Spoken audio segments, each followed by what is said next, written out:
enduring progress will only be achieved through the collaborative efforts of women and men. Our senior officer in Afghanistan is a woman. 2 appointments ago, it was also a woman. That woman is now a general. We have increased the number of... We've got a woman as the Commandant at the Royal Military College for the first time in 102 years. We celebrate that as a victory. Good morning, welcome this morning. What a great opportunity. It's my pleasure this morning to open what is a forum that will, I believe, be the turning point of a number of things we've been trying to do in the Gender and Disaster Taskforce. For those that don't know, there's a small group of us, and when I say a small group of us, it's about, I think it's about 18 now, Susie, that meet on a regular basis to start to get the discussion moving. And I say the discussion, but also initiatives this year will be really important. So both Susie Reid here and myself have got the opportunity to joint chair what we're doing, and it's a great opportunity. It gives me great pleasure to introduce Elizabeth Broderick, who is married with 2 teenagers.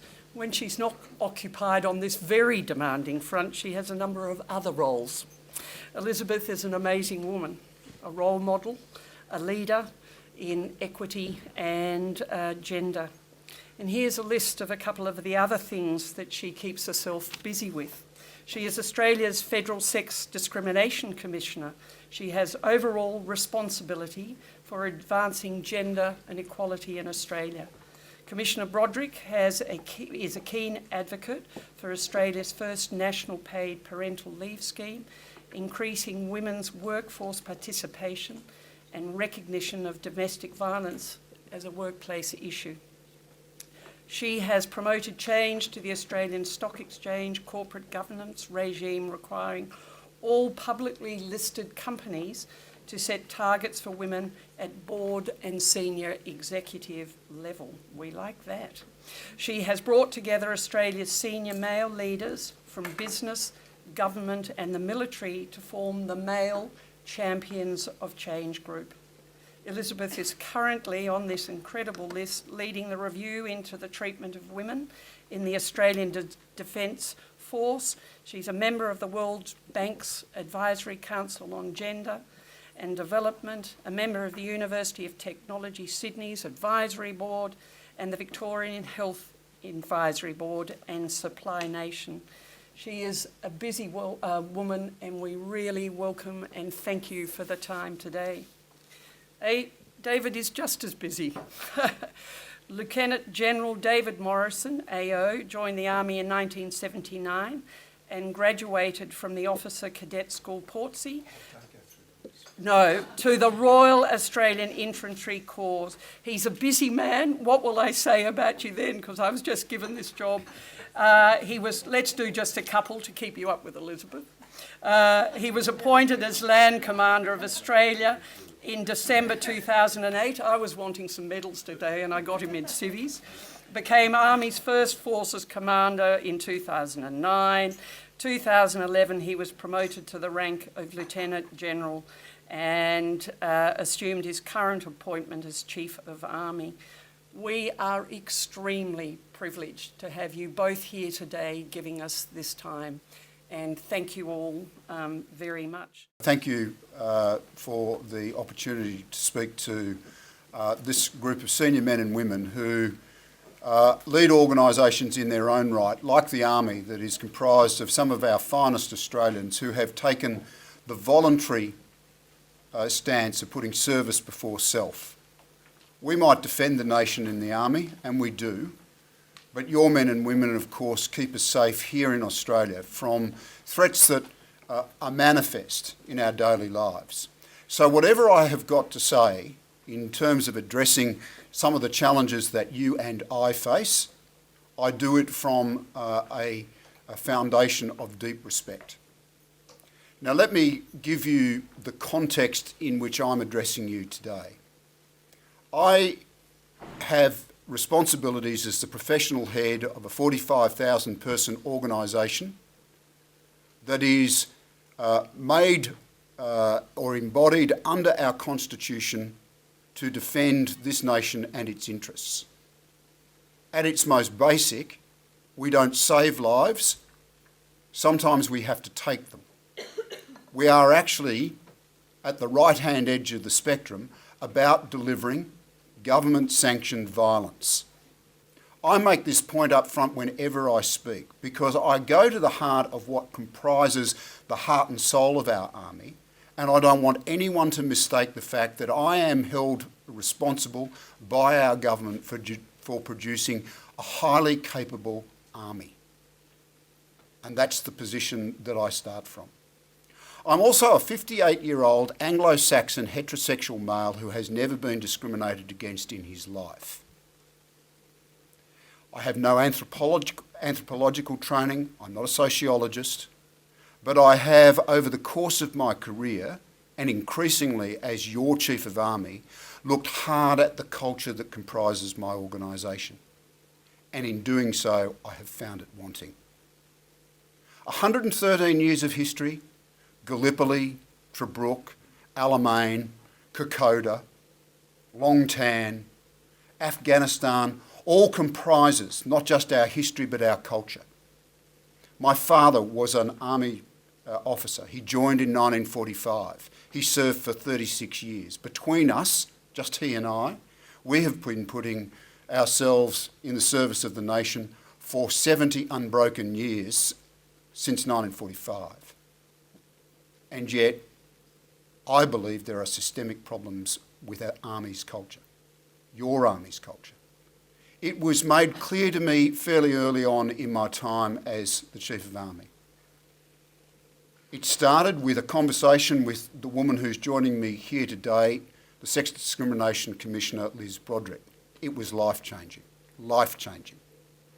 because she asked me questions about this culture that I had seen sustaining our soldiers in operational theatres throughout my career, that was the absolute embodiment of our military history, and yet had given rise to 13 reviews in the last 15 years about our treatment of women, or men and women from ethnic minority groups, in terms of a workforce that is overwhelmingly male, overwhelmingly Anglo-Saxon and overwhelmingly young. Liz queried me as to why, for all of the resources we had expended on recruiting and retention campaigns, we had throughout our entire 113 years had less than 10% of our workforce as women.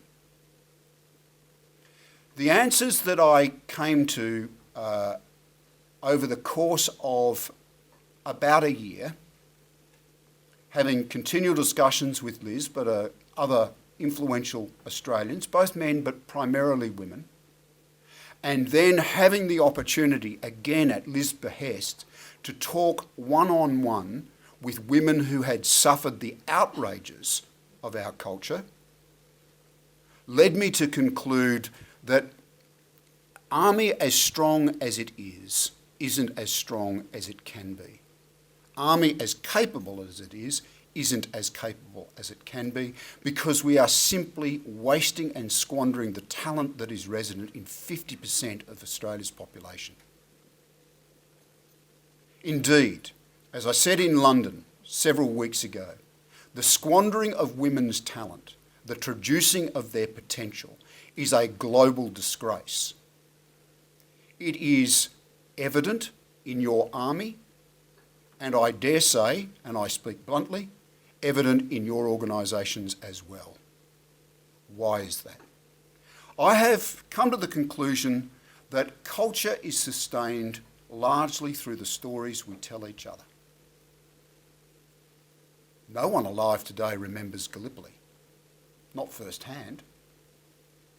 There might be some still living in our community who have heard second-hand the stories of Gallipoli, but no one was there. And yet the story around Anzac defines your army. But when you look at the story, there are issues with it.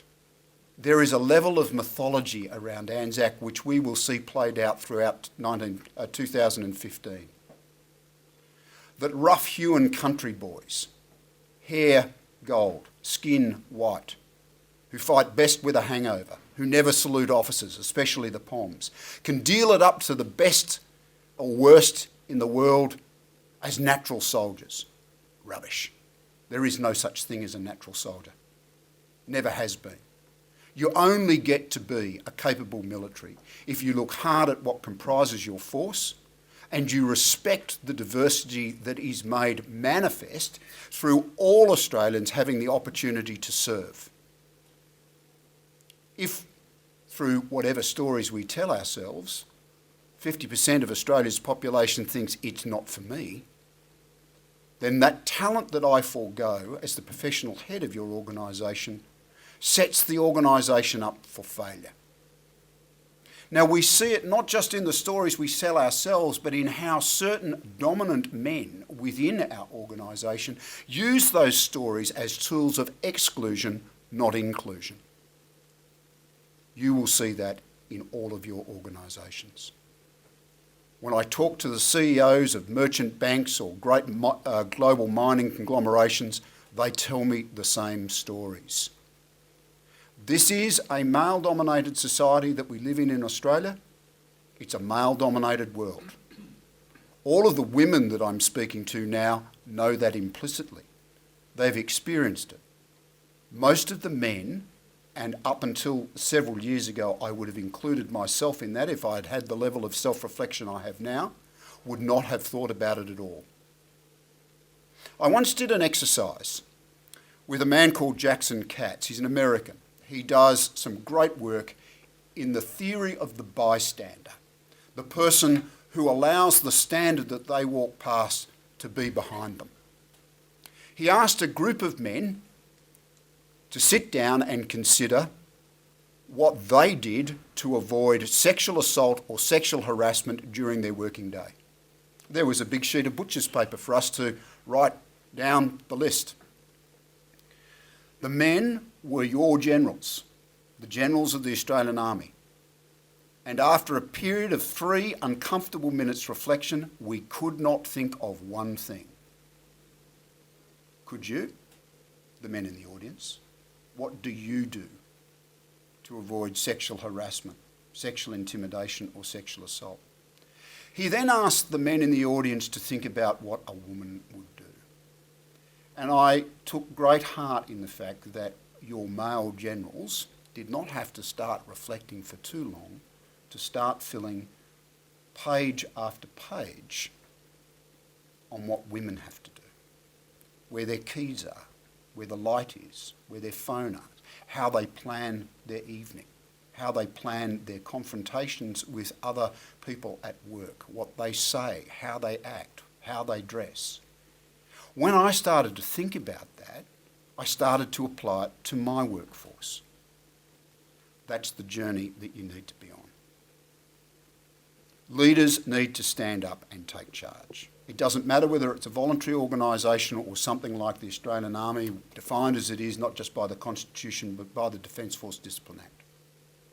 You need to encourage and reward not just good behaviour but merit. And merit that is not judged in traditional sense of how did he go. A very wise woman, in this case not Liz, a woman called Avril Henry, made the observation, and it's one that I will leave you with, that men are promoted on potential and women are promoted on proven performance. When you have that unevenness in your workforce and the way you judge merit, if you have a leadership team that is overwhelmingly male and comfortable in that masculinity, if you are complacent about the talent that you are prepared to forego, then you are in a dying organisation. Because I can tell you now, your army is in hot competition with you. I'm in hot competition with the major banks, with law firms, with mining organisations. We have a demographic in this country that is ageing. It doesn't matter what I reap from government in terms of military capability for the future, unless I have a better, diverse, more capable workforce in the future.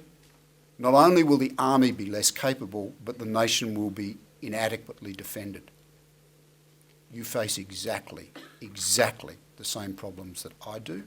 And unless the men in your organisation at the top are prepared to start thinking about these things and indeed articulating the way I am now, your organisations will wither. It's been a great pleasure, I have to say, to work with the Australian Defence Force and just see the strong, visible leadership that we see every day from fantastic generals like Lieutenant General David Morrison. So thank you very much. I want to acknowledge that we're meeting on traditional lands and pay my respects to elders past and present.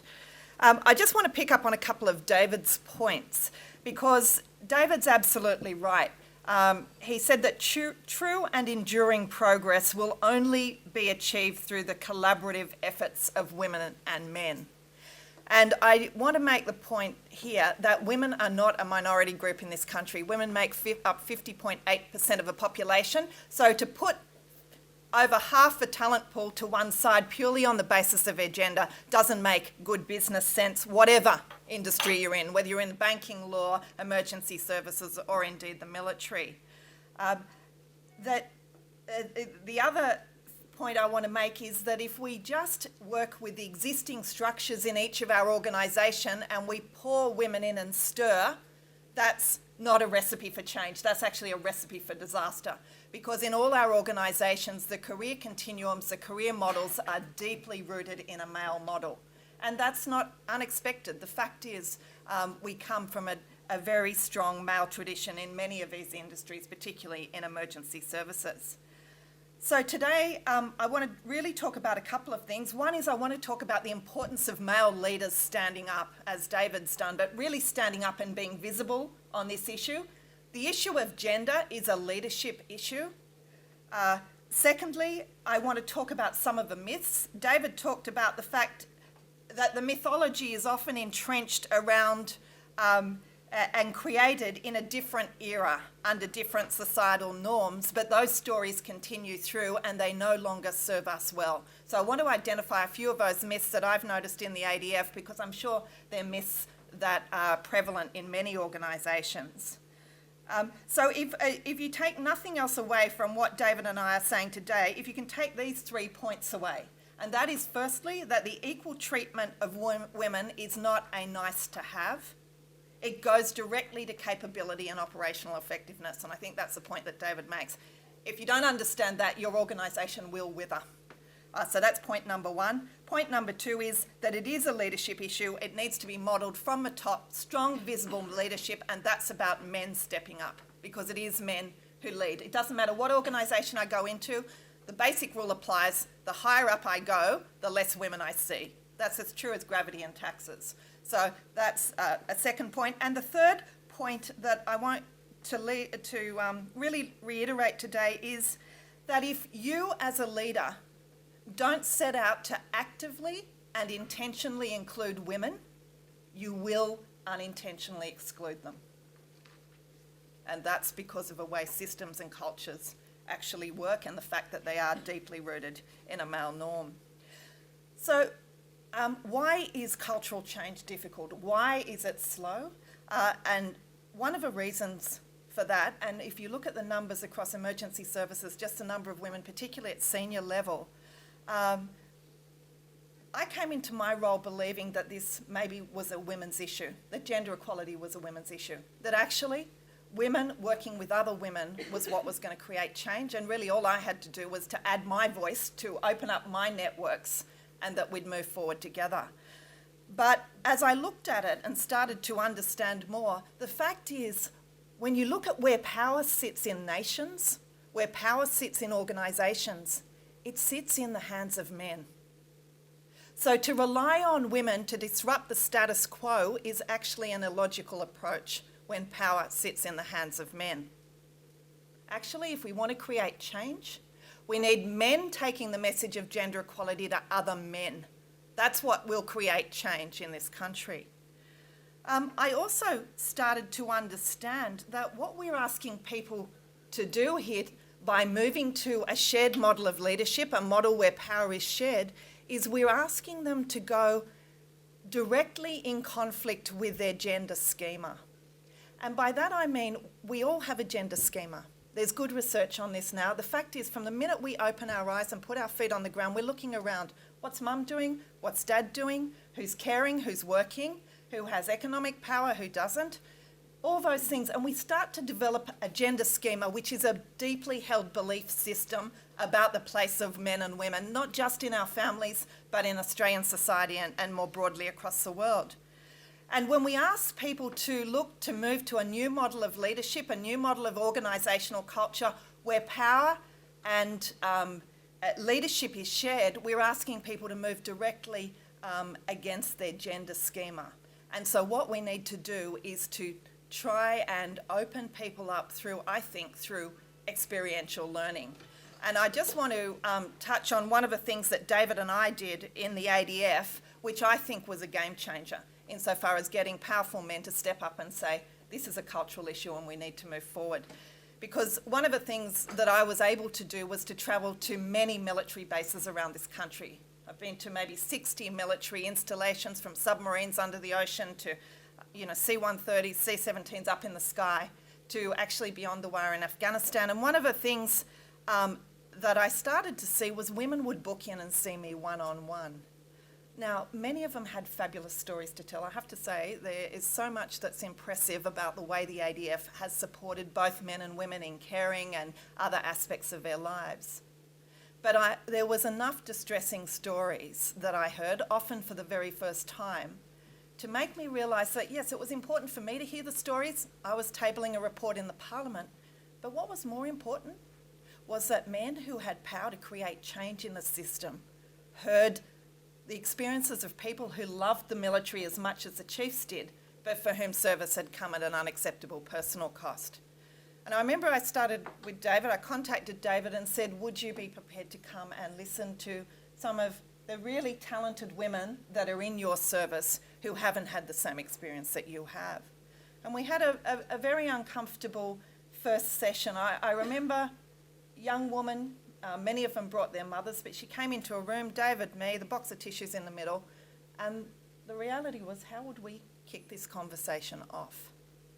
And it was that courageous young woman, she turned to the chief, she said, sir, she said, I am so nervous. And David turned to her and said, you know what, I'm scared too, but together we can work out what needs to change. And I thought, look, it takes a courageous young woman to be prepared to step up and talk about her experiences, but it also takes a courageous military general to understand that together we can work to change a culture which has existed in the same manner over hundreds of years. So it was a chance at change. We heard the experiences of sexual assault, of extreme exclusion. We heard and felt what it was like to be ostracised from the group because you were prepared to speak out. We heard from mothers who had encouraged their daughters into the service, believing that the enemy lay outside, not within. And it was those conversations that opened us all up to the possibility of change, not just the possibility, but the necessity for change. And I think as a group of male leaders and others in your organisations, it's important to get out and hear the stories, because we can take the data in intellectually.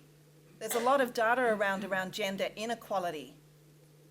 But what will take us from interest to action is understanding at a deeply emotional level why the current culture is not serving us properly. And I would encourage each one of you to go on a similar journey around that to the way that Defence has. And one of the reasons I say that to you is because I'm out with your people regularly. I've just concluded a 9-month national inquiry into pregnancy and return to work discrimination.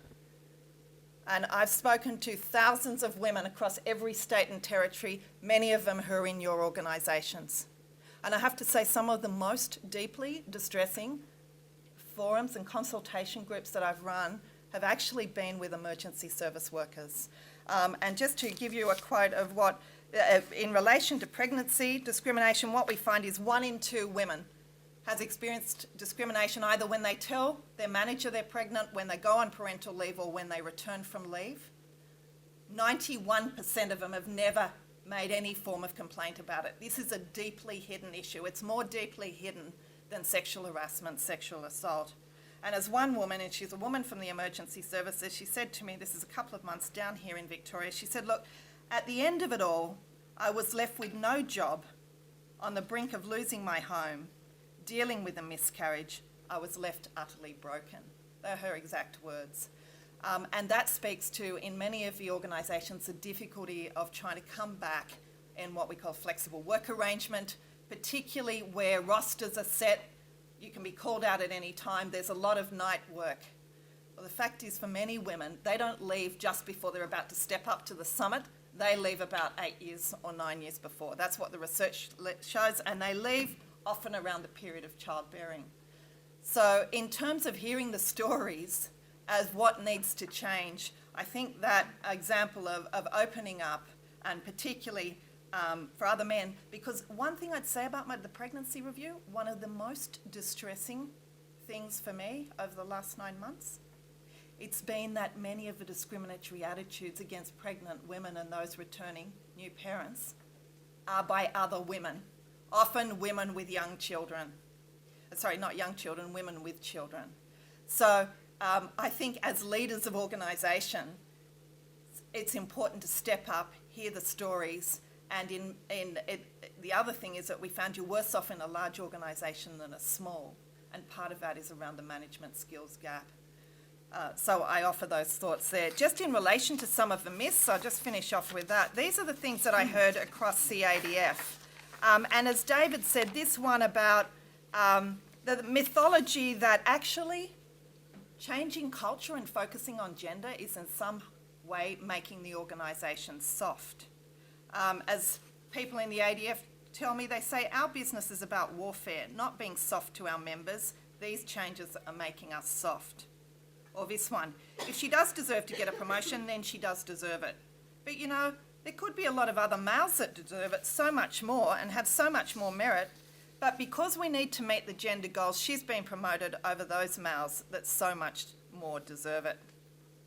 Or this one, we've got females in our category who haven't reached the seniority but they've been promoted.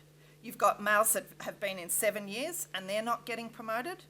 And they've got more experience, but they're not getting it. We're just pushing incompetent females through.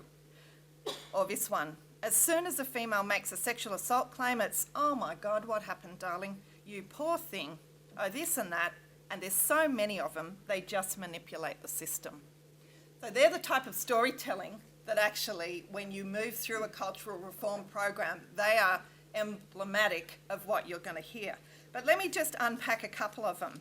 This idea that it's making us soft. I'm not going to spend too much on it because David's really spoken about it.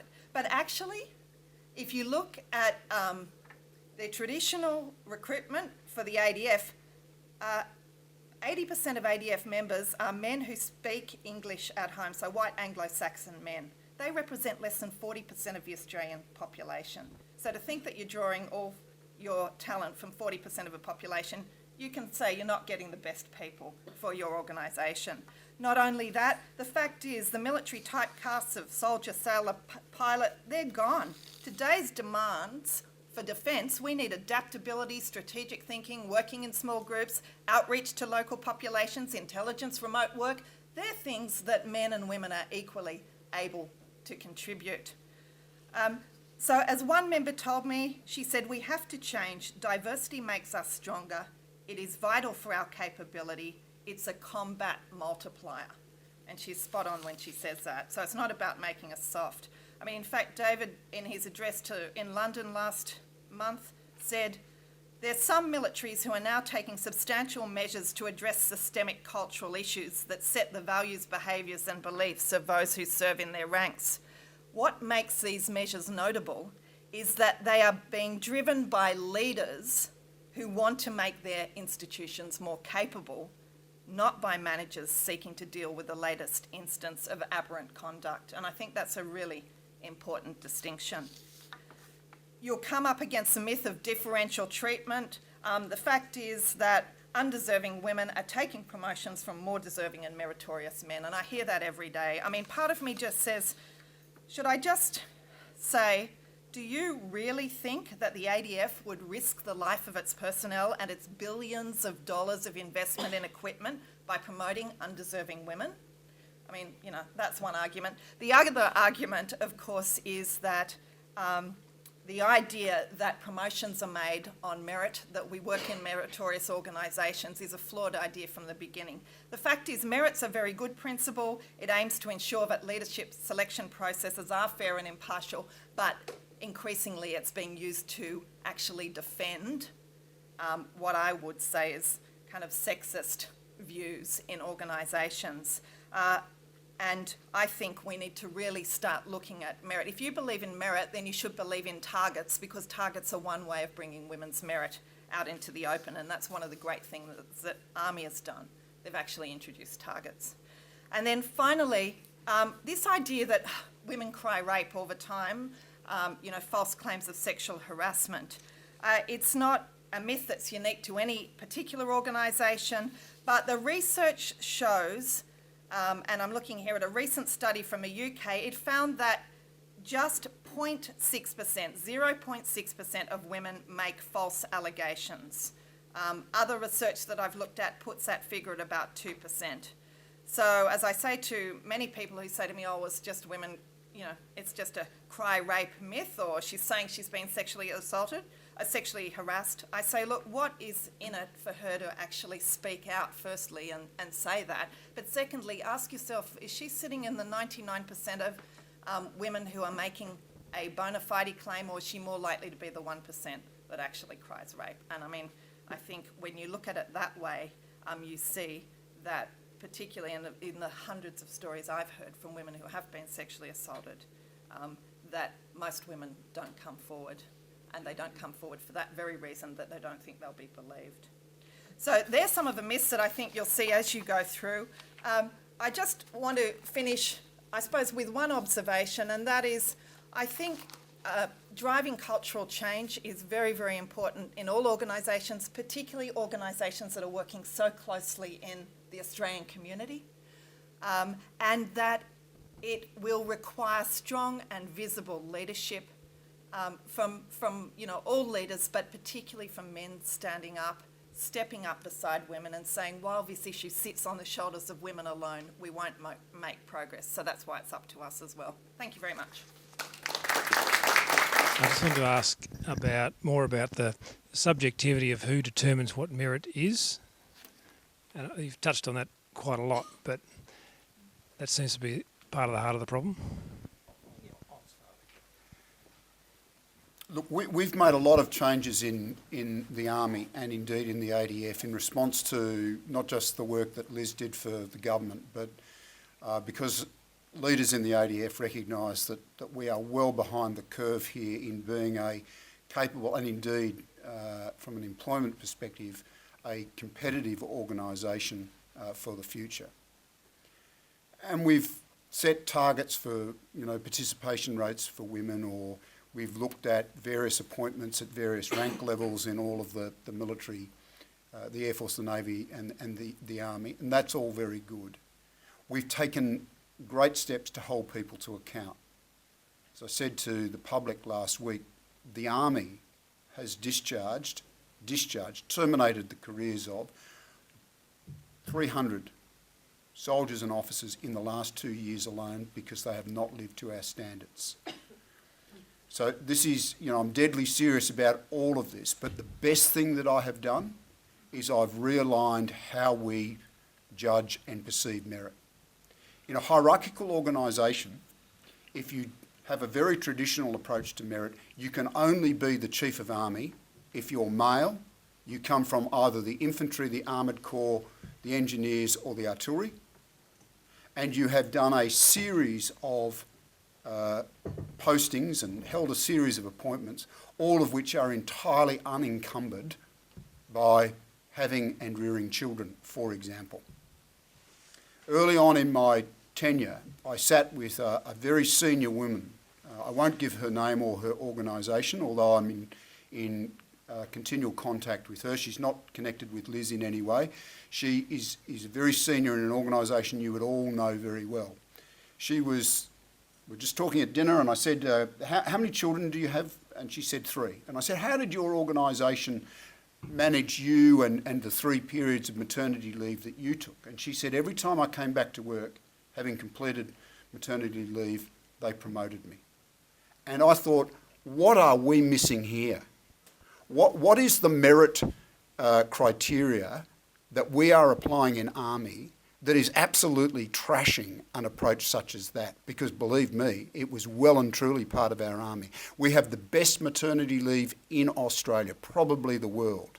But if you go on maternity leave up until the last 2 years, you lost 18 months of seniority. And in a hierarchical organisation, like an Army, like a police force, like an ambulance service, unless you're doing A, B, C, D, E, F, G, you don't get to the next appointment. So now, what I have mandated is that we will not just recognise men and women of talent and give them opportunities to do other things outside of their military career, have a child if she wants to, care for a child if he wants to, go and try a different line of work if they want to. If they're of talent and they're of worth to the organisation, they'll come back with no loss of seniority. And if they've missed courses of training while they've been away, we'll bridge the courses. If you don't do something as dramatic as that, they leave.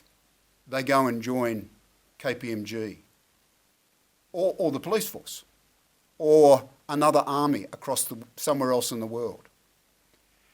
I can't tell you, as I've gone into the data, how many talented Australians who you would all like to be confident that they are defending not just the country but our interests, who have left to do something else. Now, reversing that through reapplying criteria for merit, not judging it in such a traditional male way, has been, I would like to think, the greatest change that I will have generated during my time as the Chief of Army. And I absolutely agree with all that. And the only thing I'd add to that is often when we look at a career continuum, we say, oh, it looks meritorious, it treats everyone the same. Well, actually, it's differential treatment that's necessary because we're not all starting from the same base. The playing field is not level. So the initiatives that David's put in place by unbundling the career continuum, inserting a temporary special measure such as a target or whatever at a different point in time, saying that staff college is open to everyone and not particularly preferring those from the Arms Corps, all those things, and one level of temporary special measures are necessary to level the playing field so that then the most meritorious people rise to the top. And that's what you're doing. And look, you can expect a reaction to this, okay? There is a phrase at the moment that has got currency in the Defence Force and in the Army particularly. You know, a woman being promoted has been Brodericked. I think, I've said to Liz, she should take it as a great compliment. Yeah, right. But Broderick. Yeah, you will get reaction. Machiavelli, who you should all read, by the way, he's highly entertaining, although, you know, you don't get all that far in contemporary Australia if you set him up as a role model, probably for pretty good reasons, has a great passage in The Prince, which is, you know, his sort of magnus opus, that talks about how difficult it is to be the leader in change. Because you will have as your adversaries all those who are well off and comfortable under the existing order of things. My experience is that as soon as you can convince senior leadership, men and women, of why you are doing something, they, because of who we are in Australia, will get on board. And I've certainly seen it, you know, Victorian Police, for example, under Ken Lay, but other organisations as well, you know, men and women who can see the clear benefits to the organisation and to Australia if it's an organisation like an army or a police force, they'll get on board. The younger people in the organisation see the world pretty differently to people of my age. I'll be very careful about that. Gee, I've become so sensitive as I've hung around Liz for the last 3.5 years. You know, people my age. Younger Australians have less preconceptions around gender, I think, than people such as me. And so they tend to get it as well, notwithstanding some of the comments that Liz gets fed up because they, well, for a whole variety of reasons, which I won't go into just at the moment. What you'll find, though, is your real implacable but silent opponents. They'll sit at middle rank. they're the ones who are comfortable and well off, or they are the ones who feel threatened in terms of career progression by changes that you are affecting. I've got to tell you, you've got to be tough. You've got to take time, you've got to respect everybody. I mean that very genuinely. You've got to be out talking. Between the senior soldier in the Army, that's Dave Ashley, the RSM, Regimental Sergeant Major of the Army, and me, we have spoken to 45,000 people in the last 3 years, face to face. Taking them through the thinking, why we're doing this. And it's not just been video messages, it's been small groups or large groups. But in the end, you will find that there will be people who will just resist and stand in your way, and they are a threat to the organisation's long-term health, and they must be moved on. And that's what we're doing. I want to express some concerns about the limits of the kind of change you're both talking about. And I worry a little bit about when the response to we're becoming too soft is to put the argument, no, we're not becoming soft. I think soft is beautiful. I think we need more soft. And rather than saying that becoming soft is one of the myths we need to challenge, I actually think we need to reclaim soft. I think we need to identify that the culture you're talking about is a patriarchal, masculinist culture, which and we need to use that kind of language. I can understand why in certain contexts you won't use that language. You know, patriarchy is threatening to men, masculinism is threatening to men. You can use that language. But if you continue putting the business case for change, the corporate sort of case for change, we're not really going to get to the heart of it. We're not really going to name the issue. And I think sometimes we're talking about a transformation of culture, which means that there will be a withering of the organisational form as we currently know it, and that we should celebrate that withering rather than simply presume that bringing more women in who abide by the masculinist culture and who report to the masculinist culture that reproduce it.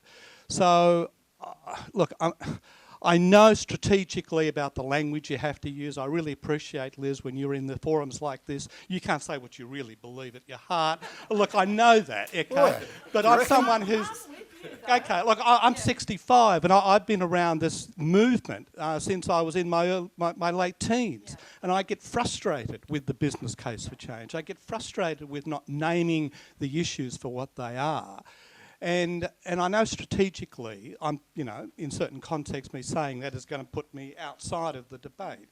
But someone needs to say it, so to remind ourselves that the change we're talking about is deeply transformational. But Bob, I agree with you, but I can have a conversation with a group of educated and articulate Australians of vaguely my own age and reasonable expectations that they have experienced many of the things that have made me, hopefully, a good and altruistic male. Okay, I have spent a lot of time as the Chief of Army talking to my fellow Australians who are not in uniform. I say yes to speaking engagements such as this much more often than saying no, because I believe that it's part of my responsibilities. But I also have to realise that people don't do things for my reasons, they do them for their own, and therefore I need to convince them. Now the people I need to convince, overwhelmingly male, overwhelmingly Anglo-Saxon, overwhelmingly young, and I'll go further and speak frankly here, for many of them, the Army is their first disciplined family that they have ever belonged to. The first time they've actually been held to account in a particular way for behaviour or views or so on. You have got to find the message that they latch onto. I speak about capability. I speak about being more robust, making greater use of talent. I use a particular story, which I won't go into now, around an exchange I had with a group of soldiers in really difficult circumstances in Afghanistan, to make the point that we are an army that needs to improve. But because if I frame my language for a caring, sensitive in all the right respects, 65-year-old Australian who gets it, I'm not going to actually convince the people I need to convince. Yeah, no, look, I absolutely agree as well. And being a Human Rights Commissioner, I can talk from a perspective of, firstly, if gender equality is my birthright, why would I accept anything else for a start? But secondly, it's feminine and masculine energy in the world and in leadership that creates the most transformation and you know, I think the optimum type of organisation for an uncertain global future. So I'm absolutely behind that. But I come back to David's, if I'd gone into the military saying, look, gender equality is all our birthright, so what are you guys doing? And by the way, it's feminine energy that's going to transform this army. Like I would have, as one guy said in the first session, you're talking dog's balls. He said, gender equity is dog's balls, to quote him straight verbatim. And that was a very tame one. So I quickly learnt that if I wanted traction, I had to speak in the language of capability and operational effectiveness. And you know what? That's fine with me because I'll frame it whatever way, provided it's starting to have some resonance and push through. So, but I absolutely take your point. And as a Human Rights Commissioner, more so than as a Chief of Army, it is absolutely critical that I don't lose the language and actually the understanding that this is what feeds the soul, it feeds our heart. That's why that strategy around bringing the personal narratives to senior men was a very risky strategy. It was risky. And I know you were quite initially a little bit reluctant, is this retelling history, but hesitant to engage because it was outside the normal. But you know what? That's a great example of what you're saying because it was that energy, the things that happened in those meetings across all the services, that's what's created a change and a deep level of engagement in this issue in the Australian Defence Force. We have got an enormous buy-in now from the senior soldiers of the organisation. That has been absolutely critical because culture resides in the sergeant's mess, not the officer's mess. And they are more traditional than we are. They are more conservative. If you can get them on board, you have this momentum that is almost unstoppable. A lot of work has been done there with great men and women, senior soldiers, getting out and getting people's views changed. And, as I said earlier, we have also held people to account. You don't live to our values, courage, initiative, respect and teamwork, you're gone. There is no place now in our organisation for people who can't do that. And we've celebrated small victories there too, some of them quite publicly. You know, it was a very conscious decision that I took last week to tell journalists that we had discharged over 300 people in the last 2 years. I'm worried that the conversation that I have may not have resonance with my workforce, but over this last 3.5 years that I've been involved in this now, I haven't sensed that I've lost the army. That would be the worst thing because there's no one in Australia who loves the army more than me. We've got a fantastic platform here with the Gender and Disaster Taskforce and some great leadership from Craig Lapsley and Steve Fontana and others who are here today too. With middle management who are blockers or perhaps even the senior management of some ESOs, do we need to win their hearts and minds or do we move them on? Well, this is all about, from the Army's point of view, this is about Australia's future security.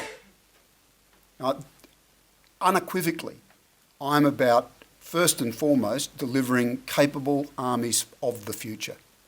I live in 3 time zones, I'm custodian of our history, and I command the Army of 2014, but it's the Army of 2025 that I am most concerned with.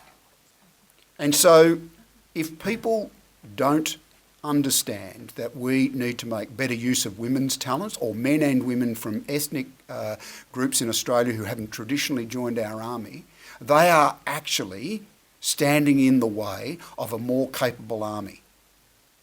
And here, Bob, I'm not mincing my words. And I don't mince them when I speak to people who are in my service now or indeed who have left. As much as I might respect their service in Vietnam or in the Korea or Second World War, I point out to them that my father joined in the Second World War, fought in Korea, was a battalion commander in Vietnam, was a deeply principled man who understood getting the best talent into his army would make for a more secure Australia. And his son is exactly the same. And if you can't live to that, then I'll move you on. And I am unapologetically ruthless. Ruthless. I said I would be last year, ruthless in getting rid of this culture that stands in our way of being more capable. And I will not lose that focused, ruthless streak while I am your chief. And I can only encourage the men here to take a similar, but in their own way, individual approach to this to achieve the same. Because as Liz and I have both said, you are here, just like me, with the health of your organisation that you have committed your lives to in your hands. And what is the legacy that you are going to leave? This is a leadership issue. And I think, that's a really important point, number one. Number two, it's about disrupting the status quo. And think out of the box when you think about that, because which other country in the world has a sex discrimination commissioner strongly linked to the military of that country? There is no other country. I know that because we work with NATO and everyone else. And in fact, David came with me last year to address the United Nations for International Women's Day. We gave an address together on International Women's Day. And, people from around the world could not believe, firstly, that a military chief would speak so passionately about this as a leadership issue, but also that the unlikely coupling of a sex discrimination commissioner and a chief of army was what was moving the organisation ahead as well. So think out of a box, and I think, just go for it. It's interesting because when we talk about our sector, and we've put a bit of a fence around this emergency service sector, because we've actually moved in Victoria to be the emergency management sector, which is a broader one, but we still need to come to this core of what is CFA, MFB, SES, DEPI, including its partner groups, VicPol Ambulance Victoria. But it's really critical to understand the community bit, because a lot of our people are embedded in the community. So their behaviours in our organisations reflects where they are in the community. So we're actually very aligned to a whole lot of other things. It's very interesting when we set the terms of reference around this of how we did that, because we didn't want to run into everyone else's and try and fix the world. We've got to fix part of the world, but it's part of a bigger world, and that's really important. I was reading the foundation document which we've put together as the Gender and Disaster Taskforce, and you read through it about, and it's got, well, I won't read through it all, but it's got things like to transform, to improve, to achieve. The word influence. We've got to influence the direction. So we've got an opportunity to do some great things, and whether it's age, we will come up about gender versus sexuality and the issues about sexuality in the work. Those sort of things are on the table for us to deal with, and we will deal with them. And we've got some short-term goals and some longer-term aspirations of where we want to take this. So today it's been absolutely fantastic. The timing's been right for this group in the storming of where we are, and don't think you'll get away with just leaving you today. You'll probably hear from us a little bit to ask questions and seek direction, because that's what we'll need to do. So I think if we could show our appreciation to both Liz and David. Thank you.